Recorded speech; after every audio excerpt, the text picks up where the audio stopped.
Under water photography নিয়ে আমাদের কোনো আইডিয়া ছিল না প্রিভিয়াসলি। প্র্যাকটিক্যাল ধারণা একেবারেই ছিল না। আজকে কিছুটা হলেও প্র্যাকটিক্যাল ধারণা হয়েছে যে কী কী ডিভাইস প্রয়োজন হতে পারে, অথবা কী কী ইকুইপমেন্ট, কতক্ষণের জন্য, ডিউরেশন, দেন ডিস্টেন্স, অনেক কিছু নিয়েই আমাদের এখন আইডিয়াটা হচ্ছে।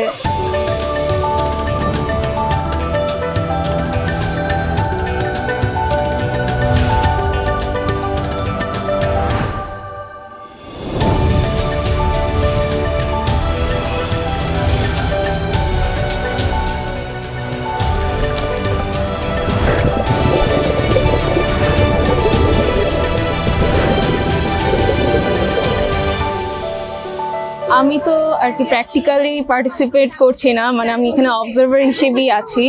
অবজার্ভ করে এখানে অনেক কিছু প্র্যাকটিক্যাল অ্যাসপেক্টগুলো আমরা দেখতে পাচ্ছি, শিখতে সুবিধা হচ্ছে। এই জিনিস অনেক কিছুই আমাদের কাছে এখানে নতুন। আমরা মূলত আমাদেরকে আসলে আন্ডার ওয়াটার ফটোগ্রাফি নিয়ে আমাদের কোনো আইডিয়া ছিল না প্রিভিয়াসলি। প্র্যাকটিক্যাল ধারণা একেবারেই ছিল না। আজকে কিছুটা হলেও প্র্যাকটিক্যাল ধারণা হয়েছে যে কী কী ডিভাইস প্রয়োজন হতে পারে, অথবা কী কী ইকুইপমেন্ট, কতক্ষণের জন্য, ডিউরেশন, দেন ডিস্টেন্স, অনেক কিছু নিয়েই আমাদের এখন আইডিয়াটা হচ্ছে। সো এটা আমাদের জন্য আর কি অনেক ইম্পর্টেন্ট ছিল।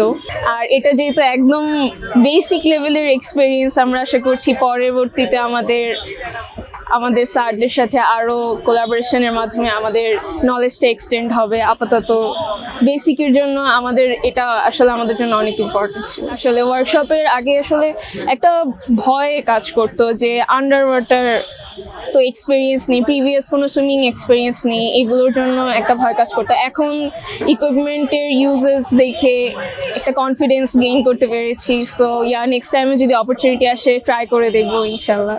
বাংলাদেশে আসলে প্র্যাকটিক্যাল নলেজটা গেইন করার চান্সেস খুবই কম। সেখানে আমাদের এত সুন্দর একটা চান্স মিস করাটা একেবারেই উচিত না। ক্রিয়েটিভ উইংস ছাড়া আমি এখন সেকেন্ড আরেকটা কোনো অর্গানাইজেশনের কথা বলতে পারবো না যারা এরকম প্র্যাকটিক্যালি ট্রেনিং দিচ্ছে, অথবা স্টুডেন্টদেরকে নিয়ে স্টুডেন্টদেরকে ইন্টারেস্টেড করছে এরকম ওয়ার্কে। এরকম আরেকটি কোনো অর্গানাইজেশন আপাতত তো আমার নলেজে নেই।